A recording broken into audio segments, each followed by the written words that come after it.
The Manhattan skyline blazes with a million lights, a breathtaking panorama under the cloak of night. Inside a sleek, modern apartment high above the city, Ethan Cross paces restlessly, oblivious to the glittering view. His silver watch catches the light with each anxious stride, a stark contrast to the muted city sounds filtering through the glass. Engrossed in a tense phone call, his silhouette dances against the backdrop of the luminous cityscape. The city's hum fades into background noise as Ethan's agitation intensifies, his every movement betraying inner turmoil. In the dim light of his monitor, Ethan hunches over a desk buried in spreadsheets, his face etched with exhaustion. The relentless glow of the screen reflects in his weary eyes, highlighting the deep lines of stress that have taken root. His phone buzzes insistently, a jarring intrusion into the silent battle he wages against time and numbers. Each buzz deepens the furrows in his brow, a stark reminder of the crushing weight of deadlines. The Compass Room is a haven of stories, filled with globes, journals, and the subtle, grounding scent of incense. Lila Moreno, radiant and warm, presides over the room, her presence magnetic. Participants sit cross-legged on plush cushions, their faces glowing with anticipation in the gentle light. A collective breath is held as Lila prepares to weave her narrative magic. The air thickens with the promise of adventure, each soul in the room ready to be transported. At the bustling charity fundraiser, Ethan stands out in his tailored navy suit, a symbol of corporate success amidst the lively crowd. His phone buzzes incessantly, pulling him away from the vibrant scene, a constant reminder of his demanding world. Nearby, Lila's impassioned voice rises above the chatter as she champions her community center, her words filled with genuine care. The sharp contrast between Ethan's corporate detachment and Lila's heartfelt dedication hangs palpably in the air. Bathed in the soft glow of the evening, Lila advances with a composed smile after delivering her speech.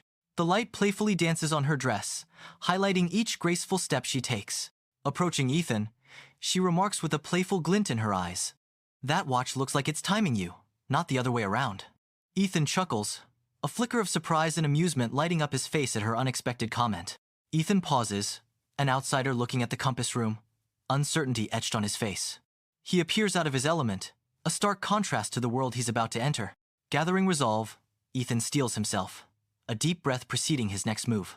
The threshold of the Compass Room awaits, promising a plunge into the unknown. With newfound determination, he steps inside, ready to confront whatever lies beyond.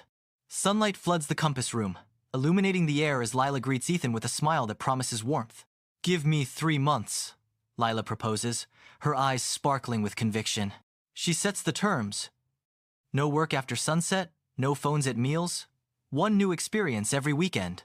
Ethan absorbs her proposition, skepticism battling with a burgeoning sense of intrigue. The dust motes dance around them, each a silent witness to this pivotal moment. The room holds its breath, awaiting Ethan's decision, the air thick with unspoken possibilities.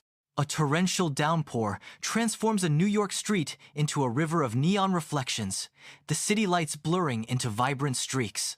Ethan stands stiffly beside Lila, his early 20s etched with awkwardness against the backdrop of urban chaos. Lila juggles steaming containers of street food, the aroma, a momentary defiance against the rain-soaked air. Ethan eyes the food with undisguised suspicion, his expression a mix of curiosity and apprehension.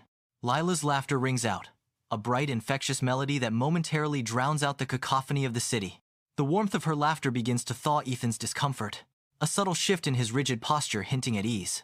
Beside the vast Hudson River, Ethan and Lila settle into a shared silence, the city skyline painting a backdrop of towering ambition. Ethan's unease is palpable, his hands fluttering restlessly, betraying a spirit yearning for motion. Lila offers a gentle, knowing smile, an unspoken invitation to find peace in the present moment. With a subtle nod, she encourages him to simply observe the dance of light on the water, the steady passage of boats. The river flows, a constant reminder of time's ceaseless journey, as they sit together in quiet contemplation. The air is thick with unspoken words, the promise of understanding hanging between them, as vast as the river itself. Ethan hesitates at the edge of a circle of laughter, the sounds echoing strangely in the open park. With a visible effort, he steps into the group, an outsider amidst their joy. His initial awkwardness is palpable, a forced smile struggling to appear genuine. He mimics the others' laughter, the sound hollow at first, a desperate attempt to connect. A subtle shift occurs as the genuine mirth of the group begins to affect him. His laughter transforms, losing its forced edge, and he finds himself laughing freely, genuinely swept up in the shared joy. Ethan steps into the compass room, the air thick with unspoken stories.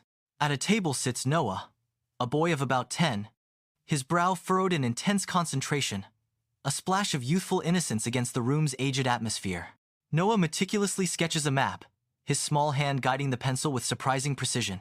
Ethan observes Noah, the boy's dedication a silent challenge. A subtle shift in Ethan's expression reveals a crack in his hardened exterior, a flicker of empathy in his eyes. In the dim solitude of his office, Ethan is bathed in the stark glow of a desk lamp. A sudden buzz shatters the silence as his phone flashes, the word Tokyo glowing ominously on the screen. A text message from Ethan's boss pierces through the quiet.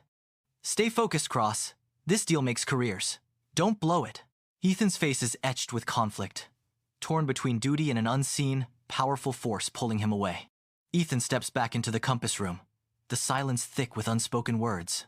Lila's eyes reflect a profound disappointment, her gaze piercing through Ethan's resolve. "You can't straddle both worlds forever," Lila says, her voice echoing in the stillness. Ethan, with a deliberate motion, removes his watch and places it on the table, a symbolic act of surrender. Bathed in the soft, nascent light of dawn, Ethan and Lila step onto the majestic Brooklyn Bridge.